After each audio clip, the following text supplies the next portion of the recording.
It's easy to think of history's biggest catastrophes as these single explosive moments. But what if they don't happen all at once? What if they unfold step by step through a series of calculated decisions? Well, in this explainer, we're going to trace that exact path. So, how does a modern democracy become a dictatorship? A dictatorship that's bent on war and ultimately genocide. We're going to look at the critical turning points that made it all happen.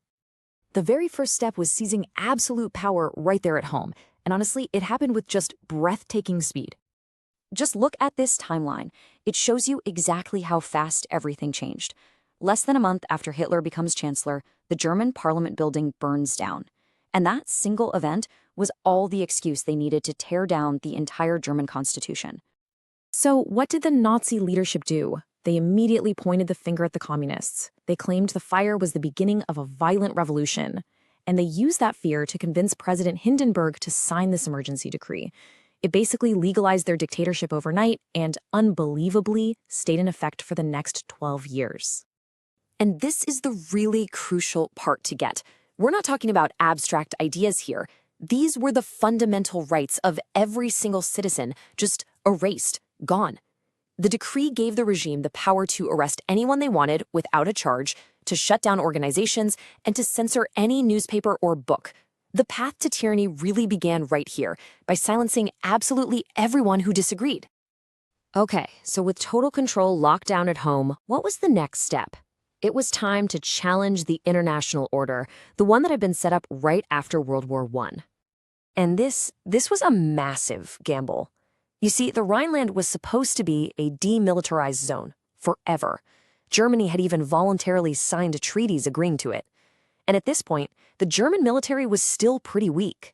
They were completely unprepared for a real fight if the Allies decided to call their bluff and respond with force. Publicly, though, Hitler played it as a triumph. He framed it as Germany just reclaiming its own territory, and people at home went wild for it. He presented himself, as you can see in this quote, as this leader guided by some kind of mystical destiny, just peacefully restoring the nation's honor. But behind closed doors, the German generals knew exactly how weak they were. I mean, listen to General Guderian admitting it after the war. He's saying point blank that if France had just sent in troops, the whole Nazi regime would have collapsed right then and there. And what was the result of this big gamble? Complete paralysis. Everyone was just so terrified of starting another war. France had a much stronger army, but they refused to move without Britain. And in Britain, most people just saw it as Germany walking into its own backyard. So the international community? They basically did nothing more than issue a sternly worded letter. The gamble paid off, big time. And it taught Hitler a very valuable lesson. The Western democracies didn't have the stomach to enforce the rules. Okay, let's fast forward a bit to 1942, because this is where we see how this now emboldened regime planned its most horrific crime, with this cold, bureaucratic precision. 11 million. That was the number on the agenda when a group of high-ranking Nazi officials got together at a fancy villa near Berlin on January 20th, 1942.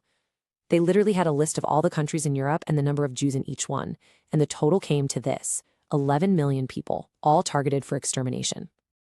Now, the point of this meeting, the Wannsee Conference, wasn't to decide if they were going to commit genocide. That decision had already been made. No, this was to coordinate how they were going to do it. Under this chillingly bureaucratic name, Final Solution, officials from every major government department met to organize the logistics of mass murder. The official minutes from that meeting, which somehow survived the war, detail this horrifying three-step plan. And it proves something absolutely critical. The Holocaust wasn't just the work of a few fanatics in the SS. It was supported by the educated, professional elite of the German government. We're talking secretaries of state, lawyers, top administrators. It was a state-sponsored project from the very top to the very bottom. So this path that started with a fire in Berlin, it would tragically, and perhaps fittingly, end in the ruins of that exact same city. After 12 years of tyranny, after a war that had completely devastated Europe, the end came in an underground bunker. It was obvious Germany had lost the war, and its leader chose to die rather than be captured. But even at the very, very end, with his capital in ruins and his entire regime destroyed, That core ideology never wavered. His final political statement showed zero remorse for the millions of lives that had been destroyed. Just one last, defiant scream of the same hatred that had fueled the entire catastrophe.